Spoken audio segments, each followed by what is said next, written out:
الحمد للہ رب العالمین والصلاة والسلام علی خاتم الانبیاء والمرسلین وعلی آلہ واصحابہ ومن تبعہم باحسان الی یوم الدین اما بعد۔ رسول اللہ صلی اللہ علیہ وسلم جب مکے سے مدینہ واپس آئے تو بہت سارے ایام اللہ کے نبی صلی اللہ علیہ وسلم نے اس وقت مدینہ ہی میں گزارے اور زکوٰۃ وصول کرنے والوں کا تعین کیا کہ کس قبیلے سے کس کو زکوٰۃ وصول کرنا ہے۔ پھر کچھ سریات بھیجے، ان سریات میں آخری سریہ بنو تمیم کا تھا، اور وہ لوگ آئے تو بڑی بے ادبی کے ساتھ اللہ کے نبی صلی اللہ علیہ وسلم کو پکارا کہ باہر نکلیے، ہمارے پاس آئیے۔ تو اللہ تعالیٰ نے قرآن میں بھی آیت نازل کی کہ تم اللہ کے نبی صلی اللہ علیہ وسلم کو ویسے خطاب نہ کرو، ویسے مت بلاؤ جو تم آپس میں ایک دوسرے کو بلاتے ہو، پکارتے ہو۔ پھر بنو تمیم کے شاعر اور پھر بنو تمیم کے خطیب اور مسلمانوں کے صحابہ کرام کے خطباء اور شاعروں میں مقابلہ ہوا۔ بالآخر بنو تمیم سارے کے سارے کیا ہو گئے؟ مسلمان ہو گئے۔ جیسے ہم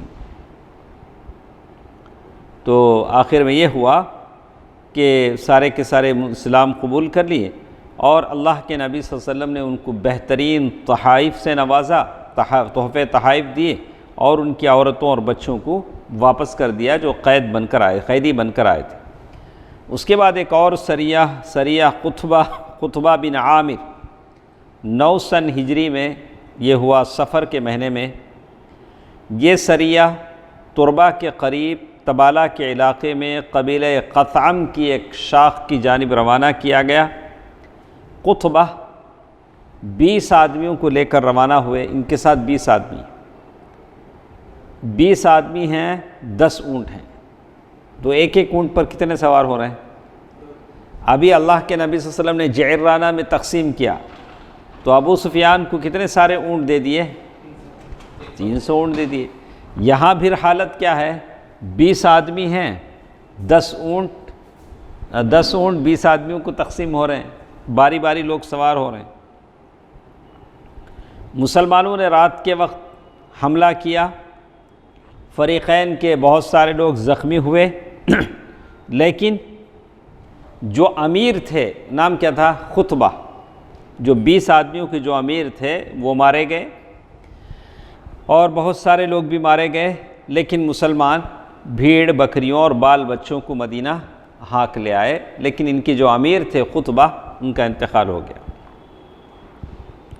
اسی طرح ایک اور سریۃ الضحاک بن سفیان، یہ سریہ بنو کلاب قبیلے کی طرف اسلام کی دعوت دینے کے لیے بھیجا گیا، لیکن قبیلے والوں نے انکار کرتے ہوئے جنگ چھیڑ دیا، مسلمانوں نے انہیں ہرا دیا، ان کا ایک آدمی قتل کیا گیا۔ اسی طرح سریۃ علقمہ بن مجرس مدلجی 300 آدمیوں کو لے کر جدہ کے ساحل کی طرف، جدہ ہے وہاں دریا پڑتا ہے، جانب روانہ کیا گیا، اور اللہ کے نبی صلی اللہ علیہ وسلم کو اطلاع ملی تھی کہ وہاں جدہ کے قریب ساحل پر کچھ حبشی سارے قبیلوں کو جمع کر رہے ہیں، اور مکے والوں پر، مکہ جدہ سے قریب پڑتا ہے، تو مکے والوں پر ڈاکہ زنی کرنا چاہتے ہیں۔ تو علقمہ رضی اللہ عنہ سمندر میں اتر کر ایک جزیرے تک پیش قدمی کی، اور حبشیوں کو جب معلوم ہوا کہ مسلمان آ رہے ہیں تو سارے وہاں سے بھاگ گئے۔ اس کے بعد ایک اور سریے کی بات ہے، سریۃ علی ابن ابی طالب۔ سریۃ علی ابن ابی طالب قبیلہ طی، کون سا قبیلہ طی؟ تمہیں ایک مشہور نام سنے رہیں گے آپ، حاتم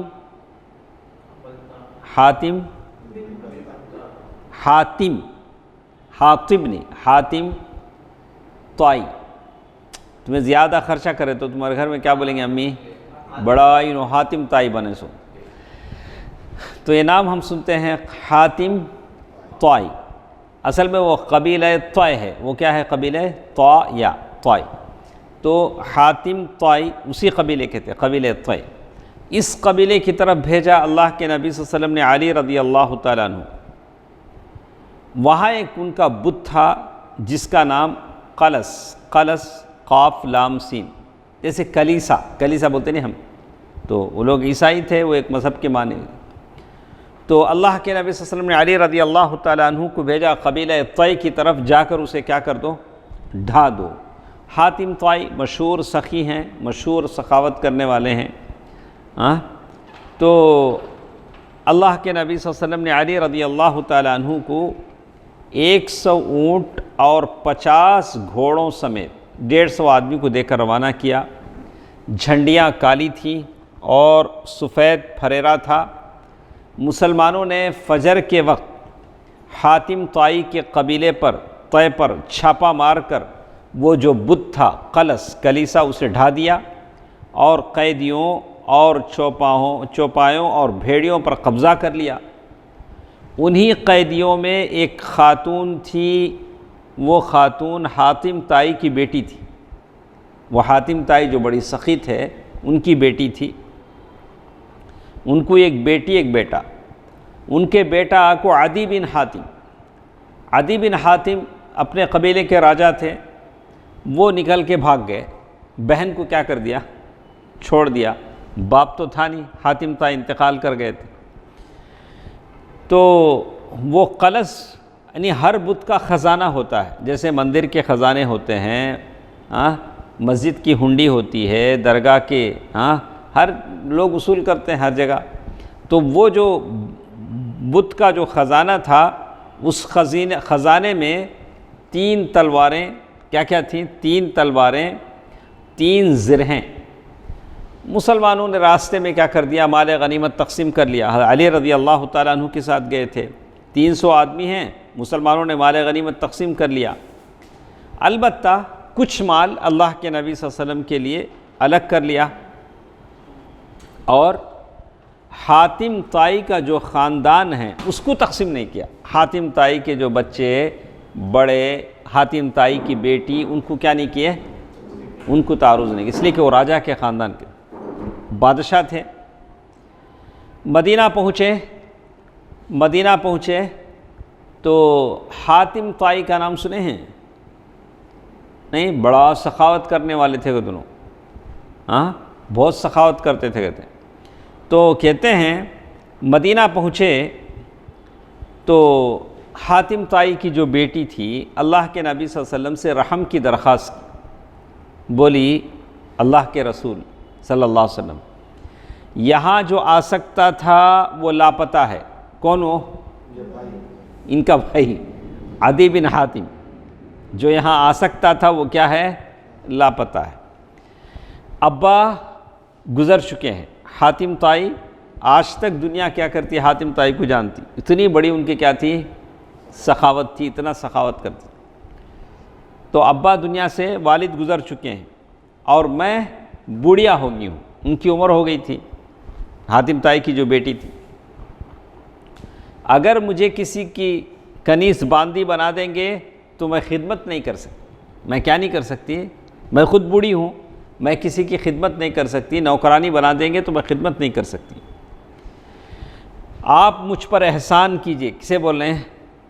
اللہ کے نبی صلی اللہ علیہ وسلم۔ اللہ آپ پر احسان کرے گا، آپ مجھ پر احسان کیجئے، اللہ آپ پر احسان کرے گا۔ آپ صلی اللہ علیہ وسلم نے فرمایا، آپ تمہارے لیے کون آ سکتا تھا؟ اللہ کے نبی صلی اللہ علیہ وسلم فرمایا، تمہارے لیے کون آ سکتا تھا؟ تو انہوں نے کہا کہ عدی بن حاتم آ سکتا تھا۔ تو اللہ کے نبی صلی اللہ علیہ وسلم نے بولے، وہی جو اللہ اور اس کے رسول سے بھاگا ہے، وہی کیا اللہ اور اس کے رسول سے ڈر کر کیا ہے، بھاگا ہے۔ اللہ کے نبی صلی اللہ علیہ وسلم پھر آگے بڑھ گئے، جواب نہیں دیے، آگے بڑھ گئے۔ دوسرے دن اس نے یہی بات دہرائی، دوسرے دن بھی وہ عورت جب اللہ کے نبی صلی اللہ علیہ وسلم وہاں سے گزرے، یہی باتیں انہوں نے کہیں۔ آپ نے پھر وہی فرمایا جو کل فرمایا تھا۔ تیسرے دن تو یہ آج مایوس ہو گئی، بلا کہ 2 دن میں ٹرائی کر کو میں نے آزما لیا، جواب یہی تھا، اب شاید میرا یہاں سے جانا مشکل ہے۔ میرا آزاد ہونا مشکل ہے۔ تو کہتی ہیں کہ اللہ کے نبی صلی اللہ علیہ وسلم کے ساتھ اور ایک آدمی تھے پیچھے، تو اس آدمی نے مجھے اشارہ کیا، اور ایک بار بول کے دیکھو۔ وہ آدمی کون تھے؟ مشورہ دیتے لوگوں کو، کون انہوں؟ علی بن ابی طالب۔ علی بن ابی طالب رضی اللہ تعالیٰ عنہ تھے۔ انہوں نے ان سے کہا کہ اللہ کے نبی صلی اللہ علیہ وسلم سے کیا کرو، بول کے دے۔ تیسرے دن علی رضی اللہ تعالیٰ عنہ مشورہ دیا تھا، انہوں نے پھر کوشش کیا، تو اللہ کے نبی صلی اللہ علیہ وسلم نے فرمایا آپ نے احسان فرماتے ہوئے آزاد کر دیا۔ کیا کر دیا؟ اس بڑے۔ تو علی رضی اللہ تعالیٰ نے مشورہ دیا، اب آزاد ہو گئے نہیں، اور ایک بات، اللہ کے نبی صلی اللہ علیہ وسلم سے سواری بھی مانگ لو، ایک اونٹ دے ڈالے تو میں، میرا بھائی کہاں بھاگ گیا کہ میں کیا کروں گی، وہاں چلے جاؤں گی۔ تو ان کے بھائی شام بھاگ گئے تھے، وہ عیسائی تھے، شام بھاگ گئے تھے۔ تو انہوں نے کہا کہ علی رضی اللہ تعالیٰ نے اور ایک مشورہ دیا کہ آپ صلی اللہ علیہ وسلم سے سواری کا بھی سوال کرو۔ اس نے سواری کا سوال کیا، آپ صلی اللہ علیہ وسلم نے سواری فراہم کرنے کا حکم صادر فرما دیا، بلا کہ ان کے لیے ایک اونٹ کا انتظام کرو۔ لیکن ساتھ ساتھ اللہ کے نبی صلی اللہ علیہ وسلم نے کہا تھا، جیسے روایتیں آتی ہیں کہ میں آزاد تو کر دیا ہوں، جانے میں جلدی نہیں کرنا، میرے سے پوچھ، مجھے بتا کے جانا۔ تو اللہ کے نبی صلی اللہ علیہ وسلم نے جب قافلے وہاں سے جا رہے تھے، تو ایک قافلہ شام کی طرف جا رہا تھا، تو اللہ کے نبی صلی اللہ علیہ وسلم نے کہا کہ اس خاتون کو اپنے ساتھ لے جائیں۔ اب ادھر عدی بن حاتم رضی اللہ عنہ شام تو چلے گئے، مسلمان نہیں ہوئے، لیکن بہن کا خیال ان کو تڑپا رہا ہے، بہن کس حالت میں ہے نہیں معلوم، بہن قید ہو کے چلے گئی۔ تو ہر دن دیکھ رہے ہیں، باہر سڑک، باہر وہ صحرا میں آ کے دیکھتے، ادھر سے قافلے جاتے کیا میری بہن آتی کیا ہو۔ تو ایک دن ایک ہودج، پردہ نشین خاتون کا ایک ہودج نظر آیا، اور وہ سیدھا ان کی طرف آتے رہا، تو یہ سمجھے کہ شاید اس میں میری بہن ہو سکتی ہے۔ وہ سیدھا اتر کے اب شروع ہو گئے، کیا کرے، اترتے ہی کیا کرے، بھگوڑے، تم بھاگ گئے، تم کیا کیسے آدمی ہیں، مجھے چھوڑ کر کیا کرے، تم بھاگ کے آ گئے، بہن کو چھوڑ کے بھاگ کے آ گئے، ایسی بہت ساری باتیں انہوں نے کہیں۔ تو عدی بن حاتم نے کہا کہ بہن مجھے معاف کر دو، میں اپنے عذر کوئی پیش نہیں کرتا، میں نے غلطی کیا، اب کچھ مت کہو۔ تو جب بھائی سے ملاقات ہوئی تو انہوں نے رسول اللہ صلی اللہ علیہ وسلم کے بارے میں بتلایا کہ آپ صلی اللہ علیہ وسلم نے ایسا کارنامہ انجام دیا ہے کہ تمہارا باپ بھی ویسا نہیں کر سکتے تھے، تمہارے باپ بھی کیا نہیں کر سکتے تھے، ویسے نہیں کر سکتے تھے۔ تو عدی بن حاتم رضی اللہ عنہ یعنی حیران ہو گئے جب یہ بتایا گیا کہ اللہ کے نبی صلی اللہ علیہ وسلم نے ایسا کام کیا کہ تمہارے باپ بھی کیا نہیں کر سکتے تھے، ویسا کام نہیں کر سکتے تھے۔ تو اللہ کے نبی صلی اللہ علیہ وسلم یعنی عدی بن حاتم کی بہن نے عدی بن حاتم سے کہا کہ ان کے پاس رغبت یا خوف کے ساتھ جاؤ، ایسا کرو کہ تم اللہ کے نبی صلی اللہ علیہ وسلم کے پاس جاؤ۔ عدی بن حاتم کی بہن عدی بن حاتم کو بھیج رہی ہیں۔ تو عدی بن حاتم سریا سے، شام سے، بغیر کسی امان کے، یعنی بغیر کسی اس کے، اللہ کے نبی صلی اللہ علیہ وسلم کے پاس سیدھے مدینہ آئے۔ تو اللہ کے نبی صلی اللہ علیہ وسلم ان کو اپنے گھر لے گئے، کسے؟ عدی بن حاتم کو دیکھ کر، اس لیے کہ عدی بن حاتم رئیس تھے، قبیلے کے بڑے تھے۔ اور جب وہ سامنے بیٹھے تو اللہ کے نبی صلی اللہ علیہ وسلم نے اللہ کی حمد و ثنا کی، پھر فرمایا تم کس چیز سے بھاگ رہے ہو؟ دعویٰ کا ایک اس میں اصول بتایا گیا، کیسے ہم دعویٰ کریں سامنے والے۔ اللہ کے نبی صلی اللہ علیہ وسلم کے سامنے جو بیٹھے ہیں وہ ایک عیسائی ہیں، تو اللہ کے نبی صلی اللہ علیہ وسلم کیسے بات کریں؟ دیکھیے، تم کس چیز سے بھاگ رہے ہو؟ کیا لا الہ الا اللہ کہنے سے بھاگ رہے ہو؟ میں کیا پوچھتا ہوں، صرف لا الہ الا اللہ کہہ لو، اس سے تم بھاگ رہے ہو؟ اگر ایسا ہے تو بتاؤ، کیا تمہیں اللہ کے سوا کوئی اور معبود کا علم ہے؟ اگر تم لا الہ الا اللہ سے بھاگ رہے ہو، کیا تم بتا سکتے ہو کہ اللہ کے علاوہ بھی کوئی اور معبود ہے جس کی عبادت کی جائے؟ عدی بن حاتم نے کہا کہ نہیں۔ پھر آپ نے کچھ دیر گفتگو کی، پھر اس کے بعد فرمایا اچھا تم اس سے بھاگتے ہو کہ اللہ اکبر کہا جائے، کیا تم اللہ سے بڑی کوئی چیز جانتے ہو؟ تو انہوں نے کہا کہ نہیں۔ آپ نے فرمایا سنو، یہود پر اللہ کی غضب کی مار ہے اور نصارہ گمراہ ہیں۔ تو عدی بن حاتم نے کہا کہ میں تو آدھا مسلمان ہوں، ایک طرفہ میں تو مسلمان ہوں، عیسائی تھے، اللہ کو مانتے تھے۔ یہ سن کر رسول اللہ صلی اللہ علیہ وسلم کہا کہ اس کے بعد فوراً انہوں نے کہا، جب یہ ساری باتیں انہوں نے سن لی تو فوراً کہا کہ میں تو مسلمان ہوں۔ تو مطلب کیا تھا اس کا؟ وہ اپنے اسلام کا اعلان کر رہے تھے، اسلام میں آنے کا اعلان کر رہے تھے۔ اللہ کے نبی صلی اللہ علیہ وسلم نے جیسے ہی یہ سنا، خوشی سے آپ کا چہرہ دمک اٹھا۔ اس کے بعد اللہ کے نبی صلی اللہ علیہ وسلم نے حکم دیا ایک انصاری کو کہ عدی بن حاتم کو اپنے گھر میں رکائیں اور صبح شام آپ صلی اللہ علیہ وسلم کی خدمت میں آتے رہے۔ جب نبی صلی اللہ علیہ وسلم اپنے سامنے عدی بن حاتم کو گھر میں بٹھایا تو فرمایا، عدی بن حاتم سے اللہ کے نبی صلی اللہ علیہ وسلم فرمایا کہ کیا تم مذہباً رکوسی نہ تھے؟ سمجھنے کی کوشش کریں، جیسے بہت سارے ادیان ہیں، سائبین، سائب یعنی ایسے بہت سارے یہودی ہیں، السائبین یعنی دوسرے دین کے لوگ ہیں، ویسے ہی یہ بھی ایک دین تھا رکوسی۔ تو اس دین میں لوگوں سے مال غنیمت کا چوتھائی حصہ لینے کا اصول نہیں تھا، لیکن یہ لوگ لیتے تھے۔ اللہ کے نبی صلی اللہ علیہ وسلم نے وہ سارے باتیں بتائیں۔ تو ایسی باتیں اللہ کے نبی صلی اللہ علیہ وسلم نے بتائی۔ دیکھو کیا ہے درس، اللہ کے نبی صلی اللہ علیہ وسلم نے ایسے بہت ساری چیزیں ان کو بتائیں جو ان کی شریعت میں نہیں تھی اور وہ کوئی جانتا بھی نہیں تھا۔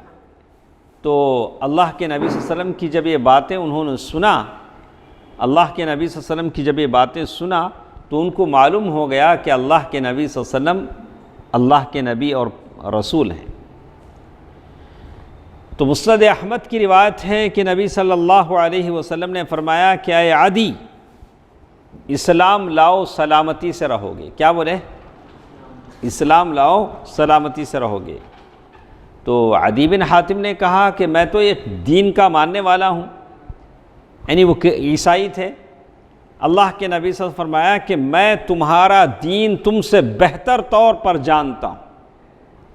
تو انہوں نے کہا کہ آپ میرا دین مجھ سے بہتر طور پر جانتے ہیں؟ پھر اللہ کے نبی صلی اللہ علیہ وسلم نے ساری باتیں ان کو بتائیں۔ تو اس کے بعد آخر میں کچھ باتیں ہمارے ساتھ ہیں صحیح بخاری میں، اس کو غور سے سنیں۔ صحیح بخاری میں حضرت عدی سے مروی ہے کہ میں اللہ کے نبی صلی اللہ علیہ وسلم کی خدمت میں پہنچا تو مطلب کیا ہوتا ہے، کوئی بڑے آدمی آپ ہیں، آپ مہمانوں کے ساتھ بیٹھے ہیں، ایک آدمی آ کے بولتا ثناء اللہ بھائی وہ گھر میں پانی نہیں ہے، تو آپ کو کیسا لگے گا؟ لگے گا کہ ارے اس کو آ کر ابھی بولنا تھا، میں اپنے کاروباری دوستوں کے ساتھ ہوں، مہمانوں کے ساتھ ہوں۔ کوئی آ کے بولتا ثناء اللہ بھائی فلاں پرابلم ہے، فلاں ٹربل ہے۔ یہاں بھی ایسے ہوا، اللہ کے نبی صلی اللہ علیہ وسلم بیٹھے عدی بن حاتم کے ساتھ، ایک آدمی نے آ کر فاقہ کی شکایت کی، ہم بھوکے مر رہے ہیں، کھانے کو کچھ نہیں ہے۔ ہونا یہ تھا اللہ کے نبی صلی اللہ علیہ وسلم کی وہاں یہ تھی سرپرستی تھی، ہر طرف امن و امان تھا، کوئی شکوہ شکایت نہیں تھا۔ ایسے موقع پر عدی کے سامنے آ کر کیا کر رہے ہیں؟ کوئی فاقے کی شکایت کر رہے ہیں۔ اچھا، پھر دوسرے آدمی نے آ کر ڈاکہ زنی کی شکایت کی، فلاں جگہ ڈاکہ پڑ گیا۔ تو اللہ کے نبی صلی اللہ علیہ وسلم کو اور یہ ہوا۔ اچھا، آپ نے فرمایا عدی، یہ ساری باتیں عدی سن رہے تھے، عدی بن حاتم بولے تھے کہ اللہ کے نبی صلی اللہ علیہ وسلم کی سلطنت ہے، یہاں کوئی فاقے کی شکایت کر رہا ہے، یہاں کوئی ڈاکہ زنی کی شکایت کر رہا ہے۔ تو اندر اندر وہ فیل ہو رہے تھے. تو اللہ کے نبی صلی اللہ علیہ وسلم نے کہا کہ عدی تم نے ہیرا دیکھا ہے؟ ہیرا ایک جگہ کا نام. تو اگر تمہاری زندگی لمبی ہوئی تو تم دیکھ لو گے کہ ایک پردہ نشین عورت ہیرا سے چل کر آئے گی، خانہ کعبہ کا طواف کرے گی، اور اسے اللہ کے سوا کسی کا ڈر نہیں ہوگا. یعنی اکیلی عورت دور دراز سے سفر کر کے آئے گی اور کعبے کا طواف کرے گی، اسے کسی کا ڈر نہیں ہوگا سوائے اللہ کے.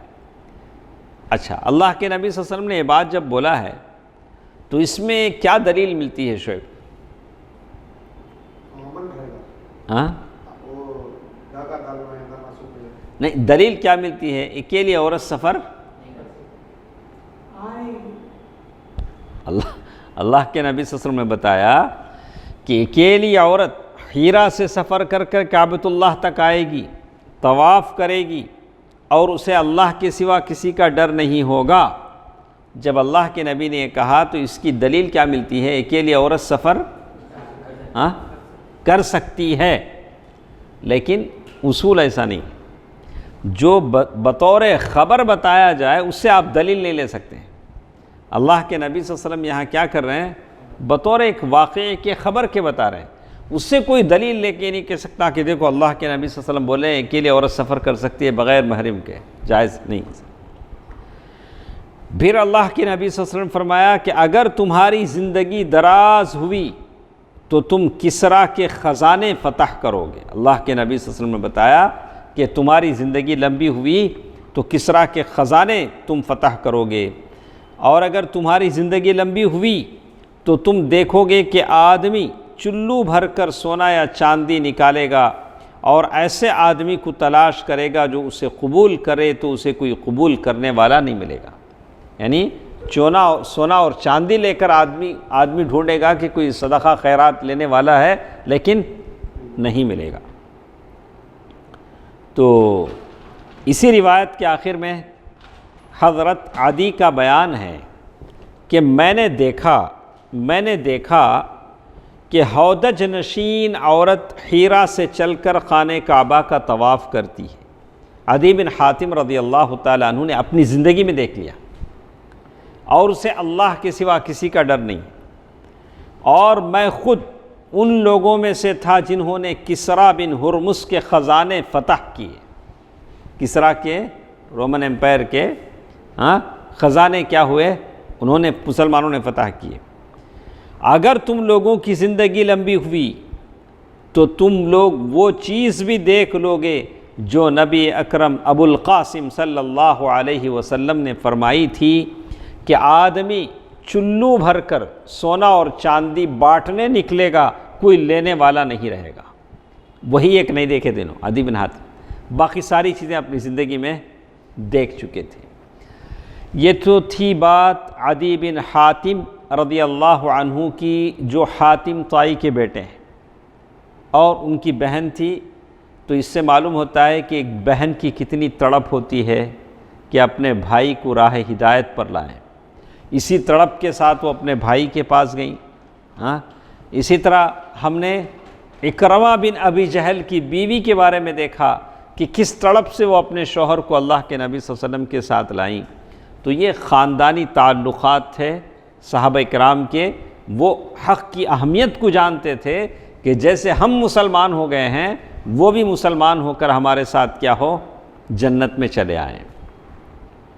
یہاں تک یہ بات ختم ہو گئی. تو ہمارے پاس اور 15 منٹ کا ٹائم ہے، تو اس میں ہم لوگ چلتے ہیں غزوہ تبوک کی طرف.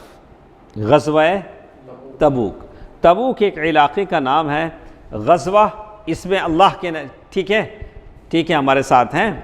غزوہ اللہ کے نبی صلی اللہ علیہ وسلم اس غزوے میں شریک ہیں. فتح مکہ جو حق و باطل کا ایک فیصلہ کن معرکہ تھا، اس معرکے کے بعد، اس جنگ کے بعد سارے لوگوں کو معلوم ہو گیا کہ اللہ کے نبی صلی اللہ علیہ وسلم کی رسالت میں کوئی شک نہیں. حالات بدل گئے، لوگ جوق در جوق آ کر مسلمان ہونے لگے. تو کہتے ہیں معلوم یہ ہوا کہ اکثر دشمن بھی آ کر اللہ کے نبی صلی اللہ علیہ وسلم کے پاس مسلمان ہو جاتے تھے. تو یہ غزوے کا سبب کیا تھا؟ یہ غزوہ تبوک جو تھا اس کا ریزن کیا تھا؟ تو اس کا ریزن یہ تھا کہ رومیوں کو جب معلوم ہوا کہ مسلمانوں کی طاقت بڑھ رہی ہے تو انہوں نے سوچا کہ مسلمانوں کو کچل دیں، مسلمانوں کو پوری طرح ختم کر دیں. اور رومیوں کی اور مسلمانوں کی دشمنی کب سے شروع ہوئی اکرم؟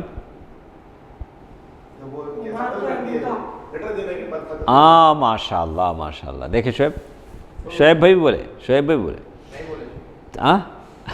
تو کہتے ہیں تو یہ جو وہاں سے شروع ہوئی. زید بن حارثہ اللہ کے نبی صلی اللہ علیہ وسلم نے ایک لشکر بھیجا نبی صلی اللہ علیہ وسلم نے. اس کے بعد یعنی پہلے کیا ہوا تھا؟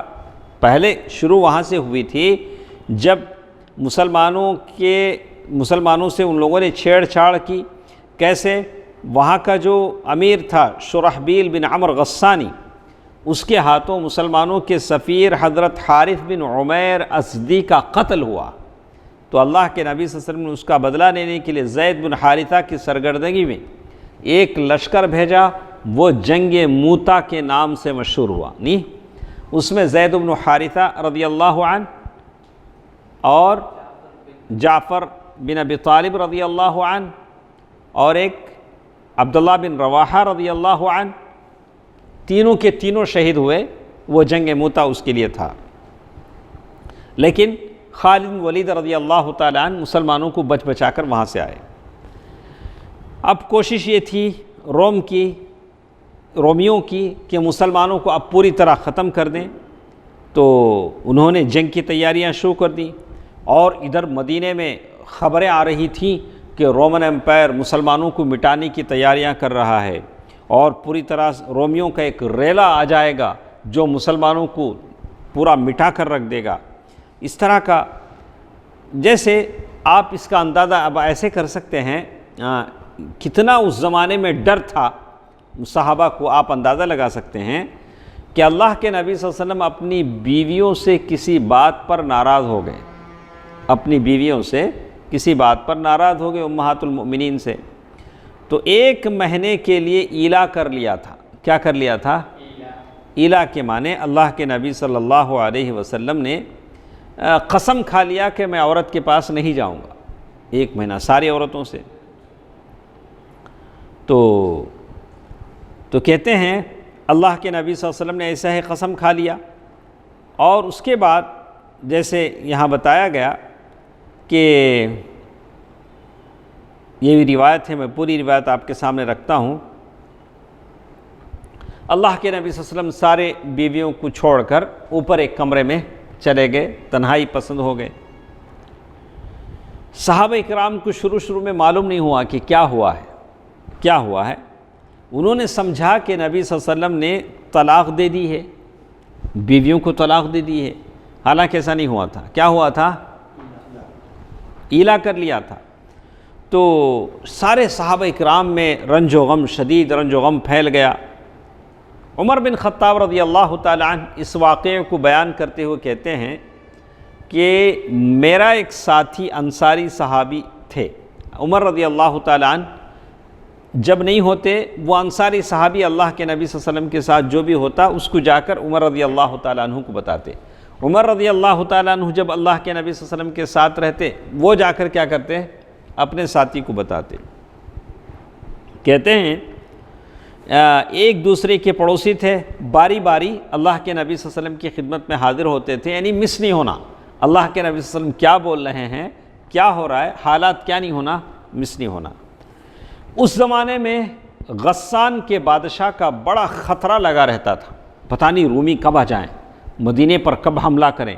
دوسری طرف اللہ کے نبی صلی اللہ علیہ وسلم اپنی بیویوں سے کیا کرے ہیں، ایسا کریں. تو کیا ہوا کہ ہمارے سینے ڈر سے بھرے ہوئے تھے، پتہ نہیں کب دشمن مدینے پر آ کر حملہ کر دے. تو ایک دن انصاری جو دوست تھے ان کے، وہ انصاری دوست آ کر وہ دروازہ پیٹنے لگے. حضرت عمر کا دروازہ کیا کرنے لگے، زور سے مارنے لگے اور کہنے لگے کھولو دروازہ کھولو. تو عمر رضی اللہ تعالیٰ عنہ اندر سے کہتے ہیں کیا غسانی آ گئے؟ کیا پوچھ رہے ہیں؟ کیا روم والے آ گئے کیا؟ ایسا پوچھ. تو وہ انصاری صحابی نے کہا نہیں، بلکہ اس سے بڑی بات ہو گئی. آگے آ جائیں، آپ آ جائیں. یہ تو کیا بولے؟ اس سے بھی کیا ہو گئی؟ بڑی بات ہو گئی. اس سے بھی رسول صلی اللہ علیہ وسلم اپنی بیویوں سے علیحدہ ہو گئے. وہ انصاری صحابی آ کر کیا بولے؟ وہ غسانی آنے کا چھوڑو، اللہ کے نبی صلی اللہ علیہ وسلم اپنی بیویوں سے کیا ہو گئے ہیں؟ علیحدہ ہو گئے ہیں. تو صحابہ یہ سمجھ رہے تھے کہ اللہ کے نبی صلی اللہ علیہ وسلم نے بیویوں کو کیا کر دیا ہے؟ طلاق دے دیا. تو کہتے ہیں اس کے بعد انہوں نے کہا تو آپ اندازہ لگا سکتے ہیں کہ وہ زمانے میں مسلمانوں کو کیسا خوف لگا تھا. بعد میں حضرت عمر رضی اللہ تعالیٰ عنہ گئے، اللہ کے نبی صلی اللہ علیہ وسلم سے پوچھا کہ اللہ کے نبی کیا آپ نے اپنی بیویوں کو طلاق دیا ہے؟ اللہ کے نبی صلی اللہ علیہ وسلم فرمایا کہ نہیں، میں نے طلاق نہیں دیا. وہ واقعہ الگ ہے. تو اس صورتحال کی سنگینی کا اندازہ لگایا جا سکتا ہے کہ اس وقت مسلمانوں کی جو اس وقت رومیوں کی جانب سے مسلمانوں کو درپیش تھی. مسلمان ڈرے سہمے ہوئے تھے کہ رومی حملہ نہ کر دیں، اور دوسری طرف منافقین کیا کر رہے تھے؟ منافقین بھی اپنی پلاننگ میں تھے. اگر روم حملہ کرے تو ہم بھی کیا کریں گے؟ ادھر سے ہم بھی اپنا کام کریں گے. منافقین اپنے اس میں تھے. تو انہوں نے ایک مسجد بنائی. کس نے؟ منافقین نے. تو وہ مسجد منافقین وہاں جمع ہوتے تھے، پوری پلاننگ کرتے تھے، جو مسجد ضرار کے نام سے مشہور ہوئی. وہ مسجد کون سی؟ دیکھو ٹائم کتنا نازک ہے، کام کیسے ہو رہے ہیں. جیسے انہوں نے سازش کا ایک بھٹ تیار کیا پلاننگ کے لیے، جس کی بنیاد ایمان والوں کے درمیان تفرقہ ڈالنا، اللہ اور اس کے رسول کے ساتھ کفر کرنا، اور ان سے اللہ اور اس کے رسول کے ساتھ لڑنے والوں کے لیے جگہ فراہم کرنا.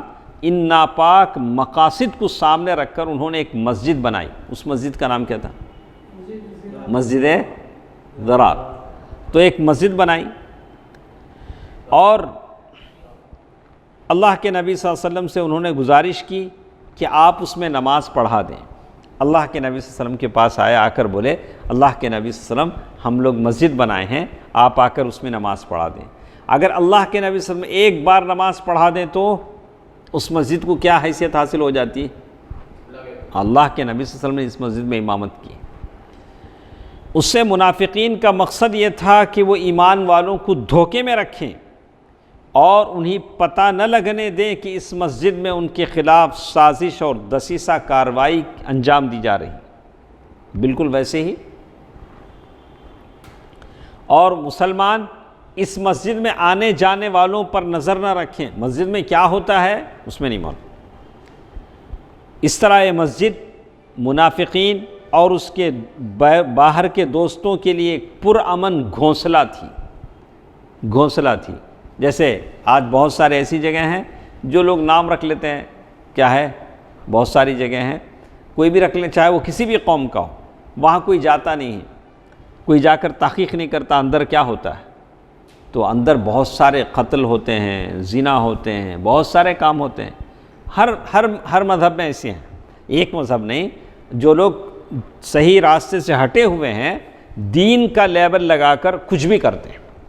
اندر کوئی پوچھے گا نہیں، باہر سے دین کا لیبل نظر آتا ہے. ہم مذہبی آدمی ہیں. کیا ہے؟ مذہبی آدمی ہیں.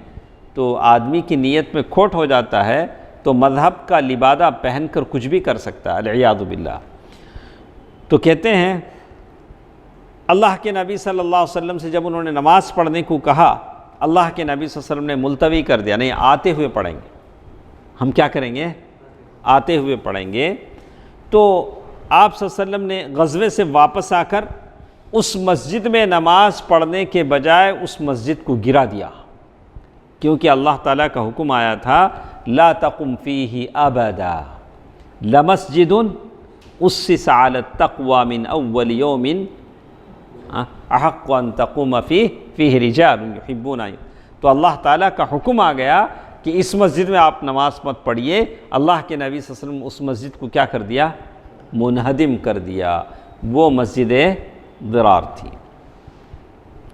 اب اس کے بعد روم اور غسان کی تیاریوں کی خاص خبریں، روم اور غسان کی تیاریوں کی خاص خبریں آنے لگیں۔ ہرقل نے 40,000 سپاہیوں کا ایک لشکر تیار کیا ہے۔ کتنے؟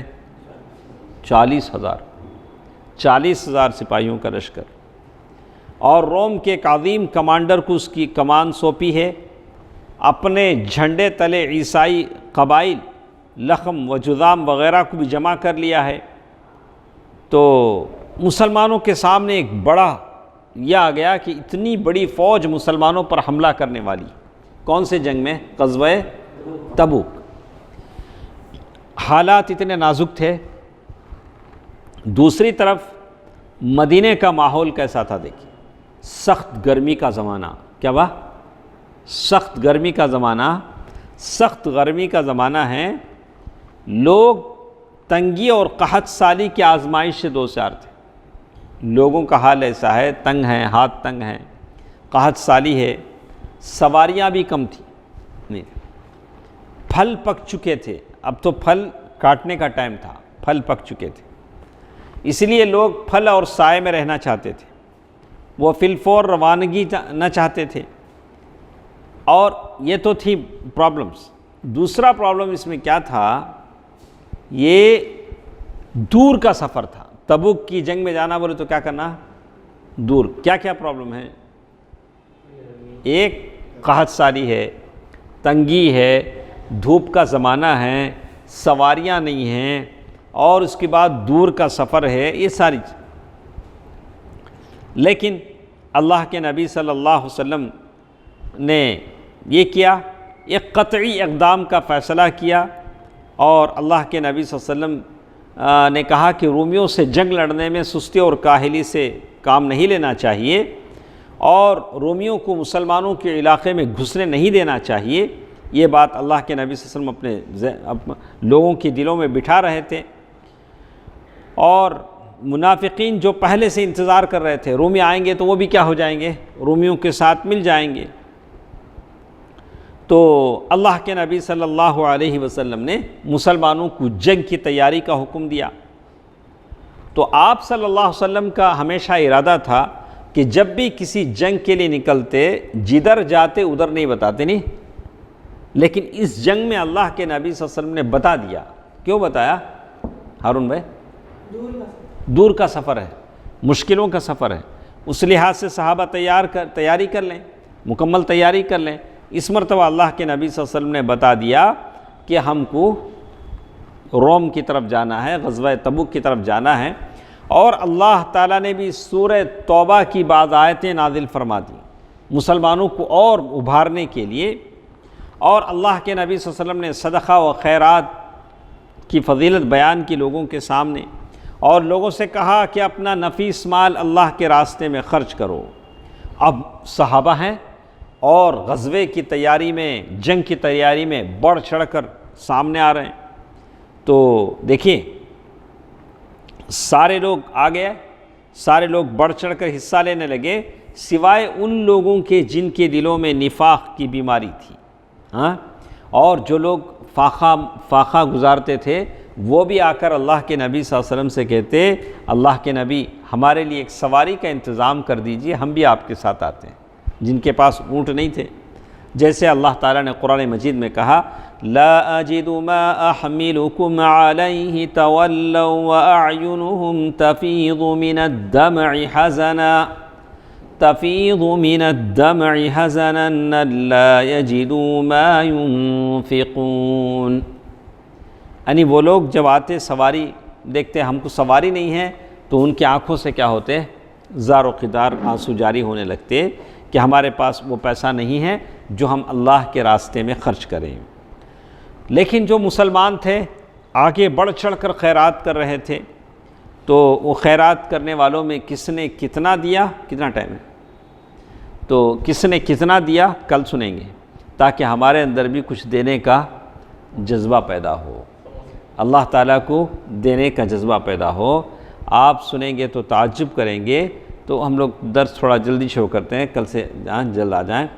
تو کہتے ہیں تو دینے والوں میں عثمان بن عفان رضی اللہ تعالیٰ عنہ بھی ہیں، اور اسی طرح ابو بکر رضی اللہ تعالیٰ عنہ ہیں، عبد الرحمن بن عوف ہیں، اور اسی طرح عباس ہیں، طلحہ ہیں، سعد بن عبادہ، محمد بن مسلمہ رضی اللہ عنہم وارضاہ، اور اسی طرح عورتیں ہیں، کیسے کیسے جنگ غزوہ تبوک کے لیے سپورٹ کر رہی ہیں، کیسے کیسے ڈونیشن دے رہی ہیں۔ انشاءاللہ اللہ تعالیٰ ان کی خدمات کو قبول فرمائے، اللہ تعالیٰ ان کو بہترین جزا دے، آمین۔ انشاءاللہ کل کے درس میں ہم سنتے ہیں۔